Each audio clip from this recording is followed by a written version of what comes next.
board. So can Mitt Romney, of all people, convince the Tea Party he's got the kind of guts necessary to cut this kind of nonsense out? Let's ask Texas Congressman Ted Poe. He is a member of the Congressional Tea Party Congress, and he has been holding the line. But, Congressman, will Mitt Romney hold the line? Well, the big issue is the president needs to be a one-termer. And the Tea Party folks are going to support anybody that can beat the president. They are still a little cynical, maybe skeptical of Governor Romney. But more and more members of the Tea Party really are beginning to support him because they not only think that he can beat the president, but they are being convinced that he will put up the fight that he needs to put up. But, Congressman, we have already seen how the establishment has stood in the way of meaningful legislation that could change Washington. And when I say establishment, I'm not just talking about Democrats. There are Republicans there, too, who are for ethanol subsidies, who are for earmarks, etc. The next president, if in fact he's one to stand up to the establishment, is going to have to be tough enough to stand up to people that have supported him. And, of course, Mitt Romney supported by the establishment, right? Well, you can say that. Yes, he's supported by the establishment, the in crowd, if you will.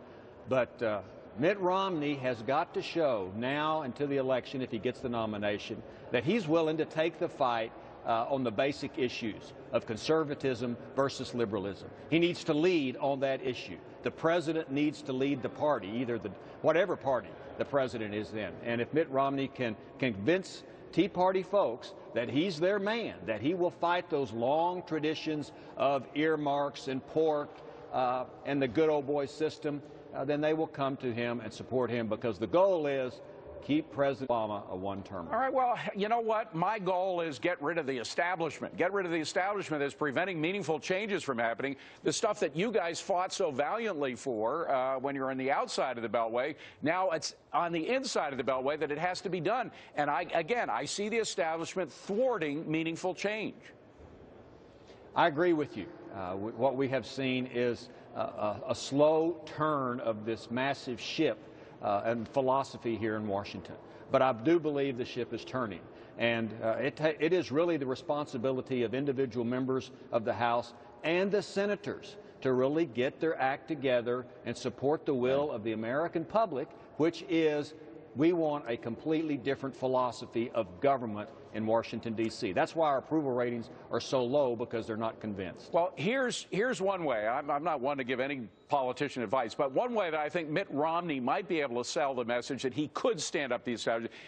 So far, his business background has been an albatross around his neck, but he could use it as a positive and say, I know how to turn around businesses, from making them slothy, boring companies that are not getting anything done to efficient, lean companies that can work. That's what he can do to government. Can he make that message, and are you encouraging him to do that? Well, I certainly am, and many others are, because he does actually have experience. He has worked for a living outside of the Beltway, so to speak. He's done more than just organized communities, if you will, and he has a track record on that. He knows he can do that, and we know he can do that. He needs to convince the Tea Party folks he will stand strong. He won't crater to the insiders in the Beltway to pressure for political reasons. And you know, the one thing that bothers me above all else, and I think it's true for most Tea Parties, is elitism. That is, that the folks inside the government think they know what's best for all the rest of us. They can eat their hamburgers inside the Beltway, inside the White House, but we're not allowed to eat our hamburgers. They can smoke inside us, but we can't smoke outside. It's that elitism. Do you think Romney has it, or is he against it? Well, he needs to show that he's not an elitist, because that's exactly the problem in Washington, D.C. People in Washington, the bureaucracy, elected officials, think they know best for the people of the country. It doesn't work that way. We are representatives. We represent the will of the people. We should listen. We should also, as you just said, take advice so that we can do what the American people want. They even think they know what's good for the Catholic Church. I mean, it's gone beyond limits I have ever seen before, Congressman. I'll give you quickly the last word. Go ahead.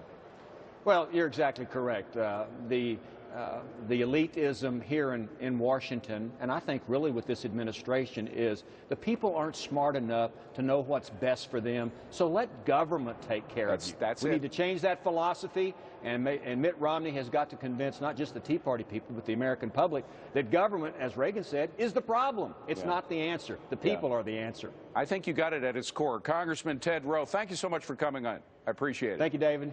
Well,